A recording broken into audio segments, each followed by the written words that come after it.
There's praying 5 times a day. أشهد أن محمدًا رسول الله. Called the Salah, these ritual prayers are said while facing the city of Mecca. They are observed at 5 specific times each day: at dawn, midday, in the afternoon, at sunset, and in the evening before going to sleep. It acts as a constant reminder, a constant engagement with the divine. For me, prayer is an act of checking out of my life, getting focused, and returning back to my life in a better and purer state. Cleansing, whether merely symbolic or a full ritual bath, is required to enter into a state of communion with God. The environment for prayer must be clean as well. A prayer rug keeps the faithful from contact with the unclean ground. The way that we begin our prayer is by throwing our hands up over our shoulders and saying Allahu Akbar, which is God is greater, meaning that God is more majestic and more powerful than anything that we know, and by throwing our cares away in some ways also. But no matter what country one prays in, the prayers themselves are always spoken in Arabic. Believed to be the immutable word of God as revealed to Muhammad by the angel Gabriel, they have remained unchanged since first spoken in the 7th century AD.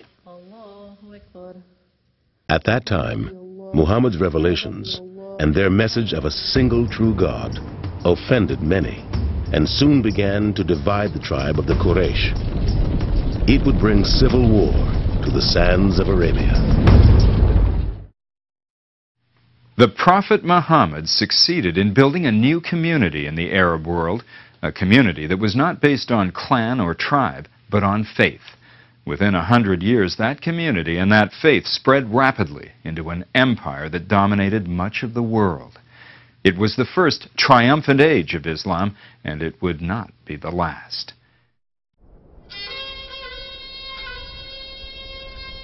By the year 622 AD, Muhammad and his small community of Muslims were preaching their religion openly on the streets of Mecca.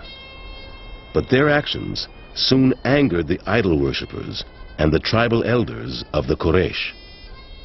There were idols all around the Kaaba and in the enclosure in Mecca, and they would have annual festivals also where people would come and they would have commerce there and trade and perform the pilgrimage, which is at that time connected with idol worship as well. As hosts of the Kaaba, the Quraysh were embarrassed by Muhammad's sermons against those pilgrims who brought their tribal gods to its altar. So the Quraysh began a campaign of social and economic persecution of Muhammad and his followers. The Meccans, first of all, targeted the poorer Muslims because these were the ones who belonged to minor or unimportant clans, and these did suffer a great deal. To make matters worse, Muhammad's uncle died, leaving him without a strong political ally in Mecca. After perhaps 10 years of preaching in Mecca, he had only a few tens of followers. And towards the end of his days in Mecca, he was very much an isolated individual.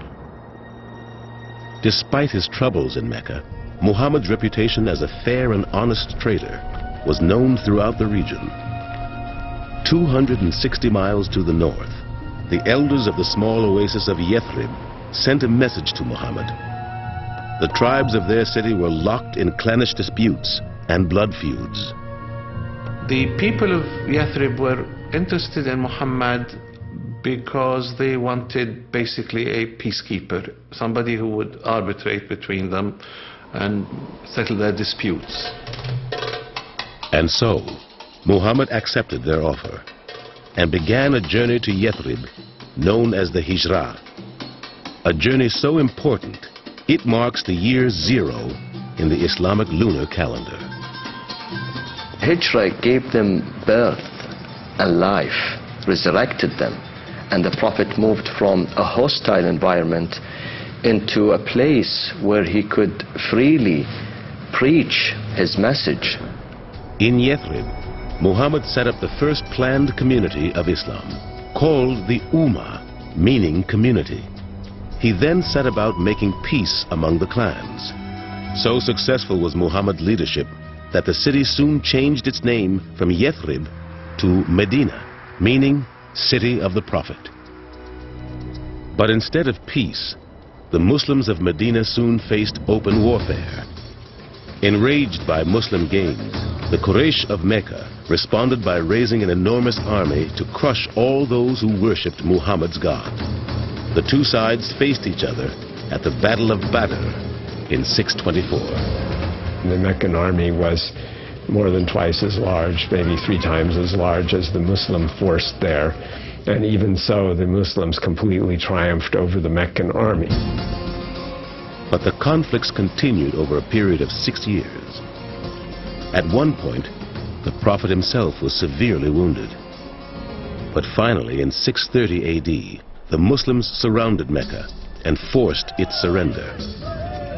Muhammad at last returned to the city of his birth, heading an army of 10,000 men. Like the prophets of Judaism and Christianity before him, Muhammad's most important act was to cleanse Abraham's sacred temple of the idols that had ruled it for so long. He came up to an icon of a virgin and child, and he covered it with his cloak, and he said, "Wash everything else, but keep this in place." Muhammad then turned to the Meccans, who had made war against him.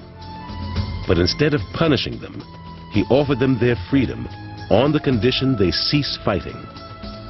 Not only did they lay down their arms, but Muhammad's gesture inspired many Meccans to embrace Islam. The next year, 631 AD, was called the Year of the Ambassadors for the many delegations from Arab tribes who came to pay tribute to the Prophet and to convert to Islam. 1 year later, on June 8th, 632, Muhammad died of fever. He was 62. At that time, Muslims controlled the entire Arabian Peninsula. Within 15 years or so, the Muslims have acquired an empire. They became the superpower of the time. There was a kind of a roller coaster of conquests. Within a century, the Empire of Islam encompassed an area larger than that of Rome at its peak. It was ruled by the first royal dynasty of Islam, the Umayyads. The Umayyads were a family of Meccan nobles before Islam who also became Muslims and became the rulers or caliphs or khalifas in Arabic after 661 until 750. And they presided over the Muslim state, its largest territorial extent from Morocco and Spain in the west to China and India in the east.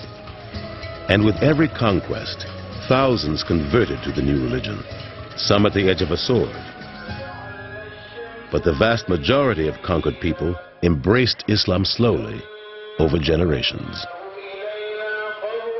For several centuries after the rise of Islam, Muslims continued to rule as a minority. The order that the Muslims brought with them was one which was more favorable to the local communities, so that the local communities decided that it's in their interest actually to live under Islam. As fellow people of the book, Jews and Christians were generally exempt from forced conversion to Islam, since they too submitted to the one God of Abraham. We have reports, for example, that in the early period, in a place like Damascus, Christians and Muslims worshipped together in the same place. And everywhere they went, the Muslims established a civilization built upon the values of the Quran, as exemplified by the 5 pillars of Islam, the sacred duties of every Muslim. After the devotional prayers of the Shahada and the Salah, the 3rd pillar of Islam is the alms tax, or zakat. Charity is heavily